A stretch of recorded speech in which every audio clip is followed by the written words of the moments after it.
Voilà, 15 minutes de méditation. Là, j'essaie de rester concentré sur une pensée. Au début, je répétais un mantra. Seigneur Jésus-Christ, Fils de Dieu, aie pitié de moi. Mais automatiquement, en répétant ce mantra, je suis revenu au mantra de base que je répétais.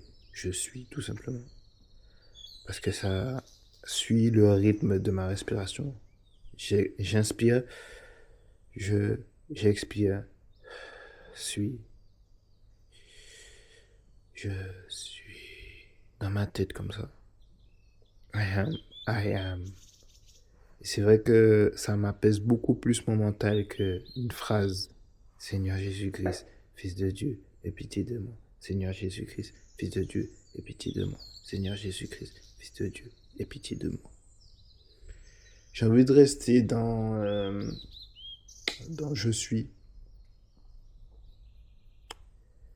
Parce que moi, m'en fous, je pense écouter son corps, écouter son cœur, voir qu'est-ce qui nous fait de l'effet. Et puis, je demandais à Jésus-Christ de me guider dans ma prière. Et le je suis est apparu. J'interprète ça comme ça, je me dis que il veut que je répète je suis.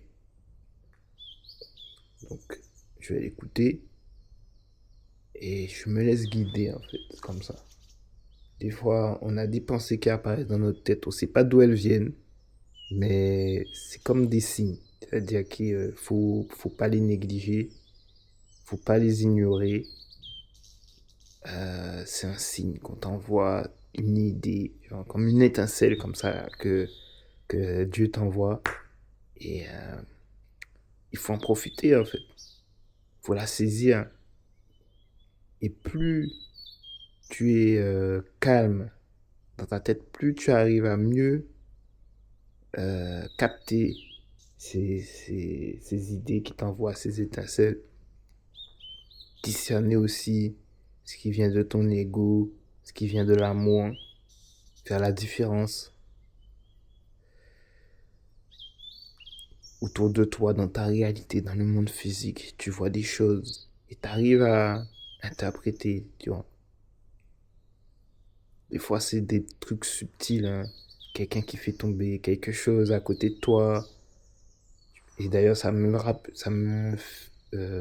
me souviens, il y a un moment où j'étais vraiment à fond à la méditation, dans mes pratiques spirituelles.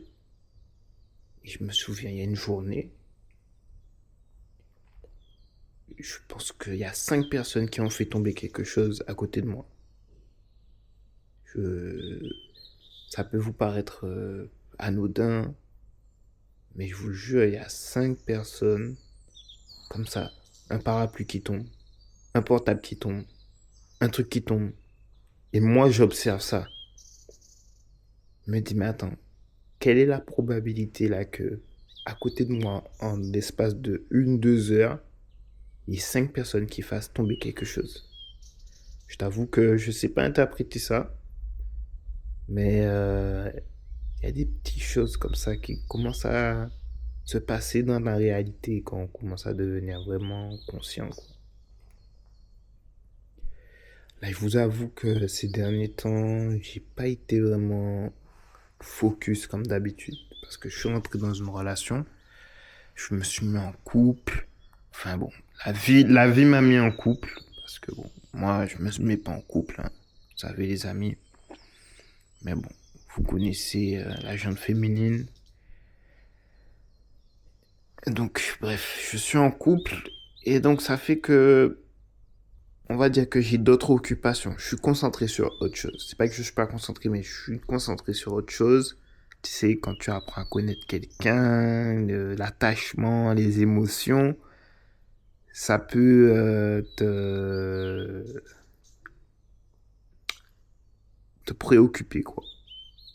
Et les pratiques que je faisais en étant célibataire, bon, je les ai mises un peu à côté. Mais ça, c'était pour un temps. Maintenant, je retourne un peu à moi. C'est ça. Parce que c'est cet état-là qui m'a fait aussi rencontrer cette personne. Donc, je vais pas changer qui je suis pour continuer avec cette personne. Non. Au contraire, c'est le piège. C'est ne pas mettre cette personne au centre de ma vie, mais continuer à mettre ma paix au centre de ma vie. Tu comprends? Elle suit la paix.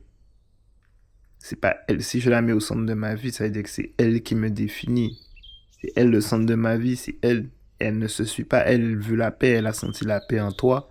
Donc c'est la paix que tu dois mettre au centre de ta vie. Au centre de ta vie. En d'autres mots, Dieu, tu mets Dieu au centre de ta vie. Tu mets Jésus au centre de ta vie. Ok? Donc c'est pour ça que c'est très important pour moi d'avoir du temps pour moi, de pouvoir méditer seul, pouvoir lire, pouvoir faire mon sport.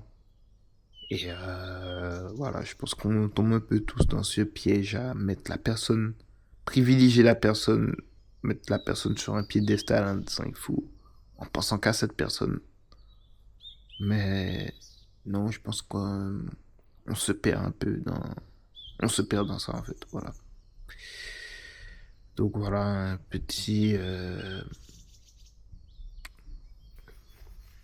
ouais, commentaire après cette méditation. Là, comme je vous ai dit, euh, je vais essayer de me filmer comme ça tout le temps dès que je vais méditer, partager ça. Je vais faire ça objectif déjà euh, sur toute la semaine.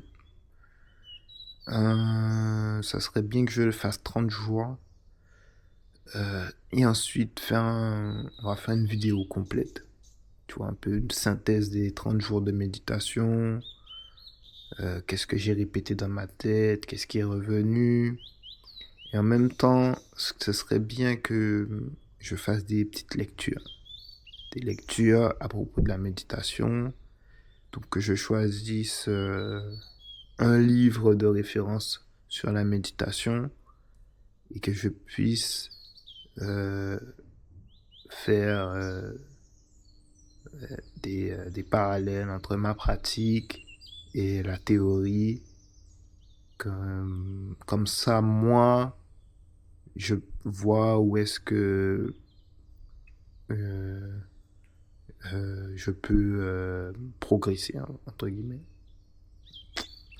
Voilà, donc si vous pratiquez la méditation, vous avez envie de pratiquer la méditation, n'hésitez pas à nous faire part de votre expérience dans les commentaires.